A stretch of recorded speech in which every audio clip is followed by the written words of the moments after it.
सनातन धर्म ग्रंथों में सबसे प्राचीन है वेद और इसके बाद आते हैं उपनिषद, जो कि गुरु शिष्य संवाद पर आधारित है। उपनिषदों की कुल संख्या 108 है और इन्हीं में से एक है गर्भ उपनिषद। इस उपनिषद के रचयिता पिप्पलाद ऋषि हैं। यह एक ऐसा महत्वपूर्ण ग्रंथ है जिसमें एक भ्रूण के गर्भ में आने से लेकर उसके जन्म लेने और गर्भ के अंदर रहने के दौरान भ्रूण के शारीरिक विकास और मानसिक स्थिति का वर्णन किया गया है। उपनिषद का अर्थ है ब्रह्म विद्या की प्राप्ति के लिए शिष्य का गुरु के समीप बैठना। गर्भ का अर्थ होता है बीज या भ्रूण जो विकसित होकर एक नए जीव का रूप लेता है। भागवत गीता के 14वें अध्याय के 3रे श्लोक में भगवान कृष्ण अर्जुन से कहते हैं, मम योनिर्महत ब्रह्म तस्मिन् गर्भं ददाम्यहम् संभवः सर्वभूतानां ततो भवति भारत। अर्थात हे अर्जुन, ब्रह्म नामक भौतिक वस्तु जन्म का स्रोत है और मैं इसी ब्रह्म को संसार में बीजारोपित करता हूँ जिससे समस्त जीवों का जन्म होता है। गर्भ उपनिषद भ्रूण विज्ञान यानी एम्ब्रियोलॉजी पर आधारित वह ग्रंथ है जो गर्भावस्था और भ्रूण के विकास के जैविक यानी बायोलॉजिकल और आध्यात्मिक यानी स्पिरिचुअल दोनों पहलुओं को दर्शाता है। इसमें लिखी बातें आज के आधुनिक एम्ब्रियोलॉजी से काफी हद तक समान हैं। एम्ब्रियोलॉजी यानी भ्रूण विज्ञान जीव विज्ञान की वह शाखा है जो मनुष्य में गर्भावस्था के 9 महीनों के दौरान होने वाले भ्रूण यानी एम्ब्रियो के विकास पर आधारित है। जहां एम्ब्रियोलॉजी का ज्ञान आधुनिक विज्ञान को आज से लगभग 300 वर्ष पहले मिला था, वहीं गर्भ उपनिषद में यह ज्ञान हजारों वर्ष पहले पिप्पलाद ऋषि द्वारा लिख दिया गया था। वह भी तब जब आज की तरह कोई आधुनिक अल्ट्रासाउंड मशीन और माइक्रोस्कोप इत्यादि नहीं हुआ करते थे। गर्भ उपनिषद के पहले श्लोक में ही महर्षि पिप्पलाद ने इसके पीछे के उद्देश्य का वर्णन किया है। यद गर्भोपनिषद द्वयम् गर्भस्य स्वात्मबोधकम् शरीरापनवात सिद्धम स्वमात्रम कलये हरिम। अर्थात यह गर्भ उपनिषद आत्म अध्ययन और आत्म साक्षात्कार के लिए है और इसका उद्देश्य जीवन को समझने और श्री हरि के बारे में सच्चा ज्ञान प्राप्त करने का है, जिससे अंततः मोक्ष की प्राप्ति हो सके। गर्भ उपनिषद की रचना केवल संस्कृत भाषा तक ही सीमित नहीं है। 19वीं शताब्दी के अंत में एक जर्मन विद्वान पॉल ड्यूसन ने 108 उपनिषदों में से 60 उपनिषदों का अनुवाद संस्कृत से जर्मन भाषा में किया था। पॉल ड्यूसन ने पूरे गर्भ उपनिषद का भी अनुवाद जर्मन भाषा में किया था, जिसका बाद में अंग्रेजी अनुवाद भी किया गया था। पॉल ड्यूसन स्वामी विवेकानंद के मित्र थे और स्वामी जी के लेखों में पॉल ड्यूसन का संस्कृत भाषा और भारत की संस्कृति के प्रति रुचि का जिक्र भी मिलता है। चलिए अब जान लेते हैं कि गर्भ उपनिषद में किन किन विषयों पर विस्तृत चर्चा की गई है। इसमें सबसे पहले मानव शरीर की आंतरिक संरचना यानी ह्यूमन एनाटॉमी का वर्णन मिलता है। इसके बाद भ्रूण के शरीर का विकास और गर्भधारण से लेकर जन्म लेने तक की सभी प्रक्रियाओं पर विस्तृत विवरण दिया गया है। इसके बाद आता है भ्रूण के लिंग का निर्धारण और जुड़वा बच्चों के जन्म से जुड़ी बातों का विवरण। इसमें वह सभी कारक बताए गए हैं जिससे जुड़वा बच्चों का जन्म होता है। केवल भौतिक पहलू ही नहीं, गर्भ उपनिषद में स्त्री के अंदर विकसित हो रहे भ्रूण की मानसिक स्थिति और उस दौरान उसकी आध्यात्मिक चेतना के बारे में भी विस्तार से वर्णन किया गया है। अंत में इसमें नवजात शिशु के शरीर की आंतरिक संरचना पर भी विस्तृत चर्चा देखने को मिलती है। चलिए सबसे पहले इस पुस्तक के सबसे रोचक विषय पर बात करते हैं और यह जानते हैं कि मनुष्य में गर्भधारण से लेकर शिशु के जन्म लेने तक पूरे 9 महीने भ्रूण किस प्रकार से विकसित होता है। शुक्र शोणित संयोगादा वर्तते गर्भो हृदय व्यवस्थाम नयति। अर्थात पुरुष के शुक्र यानी स्पर्म और स्त्री के शोणित यानी ओवम के समागम से गर्भ का निर्माण होता है। पिप्पलाद ऋषि कहते हैं, एक रात्र शोणितम कलिनम भवति। अर्थात एक रात में भ्रूण एक सूक्ष्म गांठ का रूप ले लेता है। मॉडर्न एम्ब्रियोलॉजी के अनुसार इसी सूक्ष्म गांठ को जाइगोट या युग्मनज कहते हैं। सप्त रात्रोषितम बुद्बुदम भवति।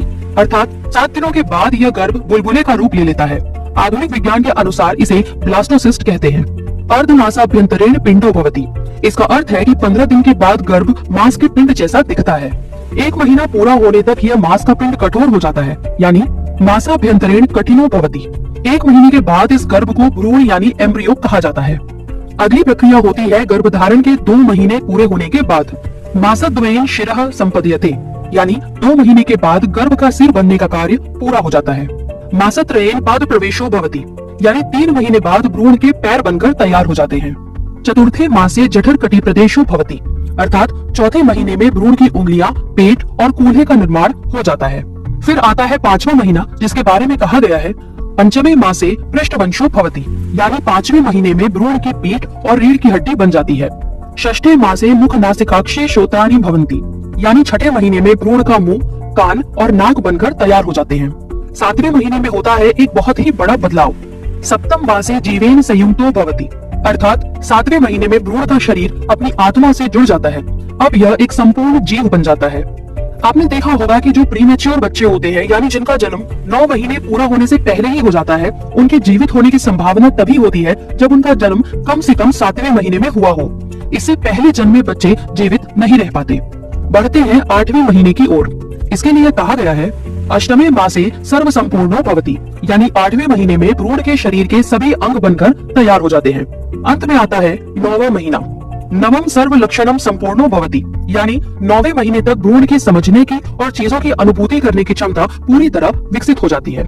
इस प्रकार पूरे 9 महीने के भ्रूण के विकास के सभी चरणों के बारे में पिप्पलाद ऋषि ने गर्भ उपनिषद में बताया है।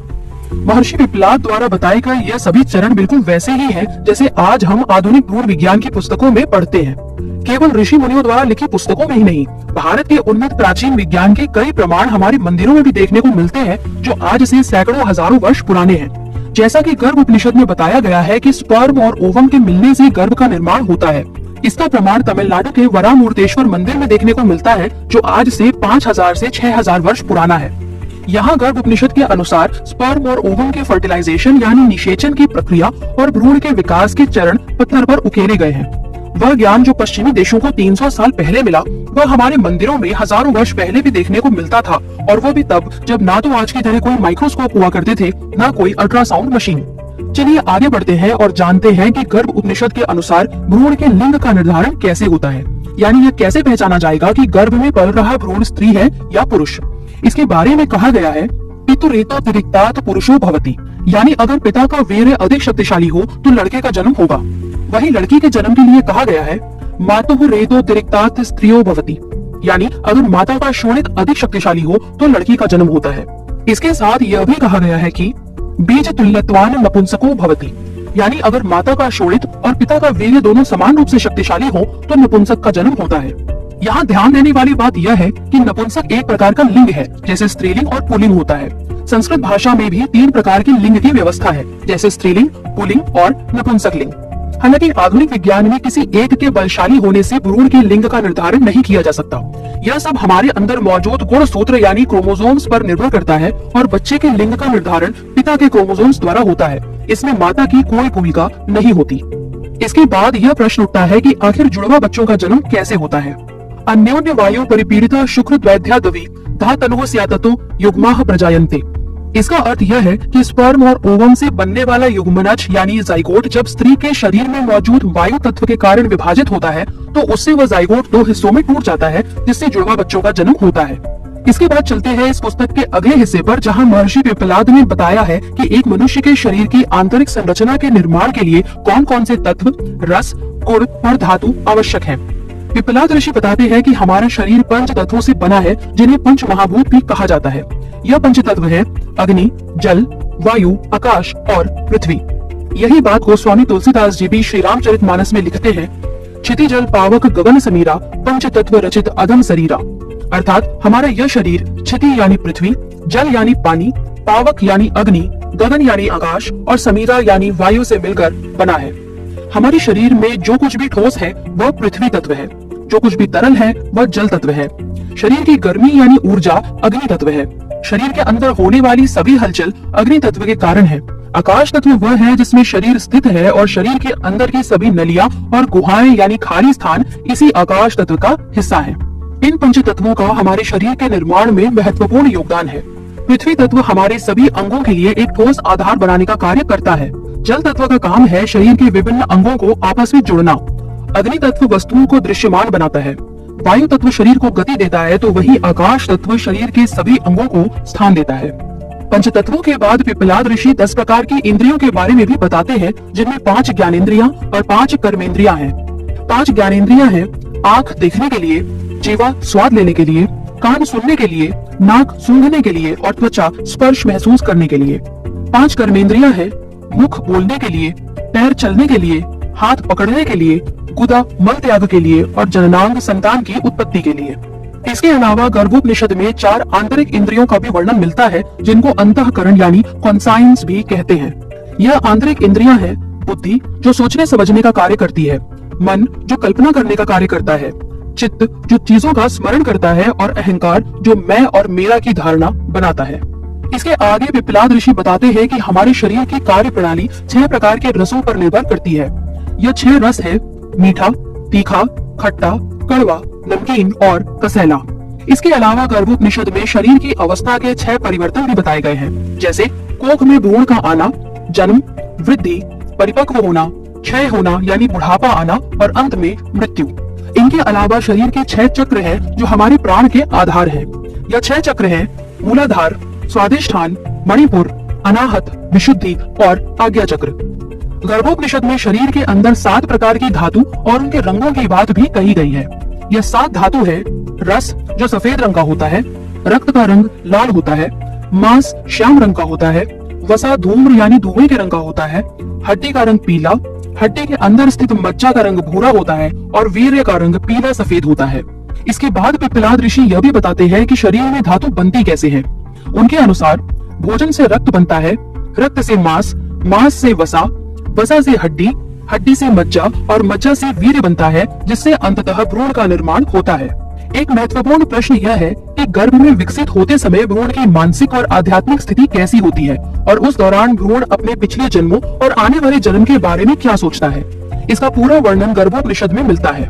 नाना योनि सहस्राणि दृष्ट्वा चैव ततो मया आहारा विविधा भोक्ताः पीताश्च विविधा स्तनाः।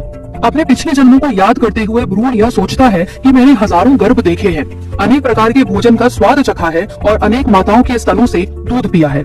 इसके बाद वह सोचता है जातस्यैव मृतस्यैव जन्म चैव पुनः पुनः अहो दुखो दधो मग्नः न पश्यामि प्रतिक्रियाम्। अर्थात मैं बार बार पैदा हुआ हूँ और मर गया हूँ, मैं पुनर्जन्म के चक्र के अधीन रहा हूँ, गर्भ में रहते हुए बहुत कष्ट होता है। वह भ्रूण ईश्वर से अपने पिछले सभी पापों के लिए क्षमा मांगता है और अगले जन्म में उन्हें न दोहराने की बात सोचता है। भ्रूण की जीवात्मा ऐसे ही चिंतन करती रहती है। वह अपने सभी पापों, अज्ञानता और इच्छाओं से घृणित हो जाता है।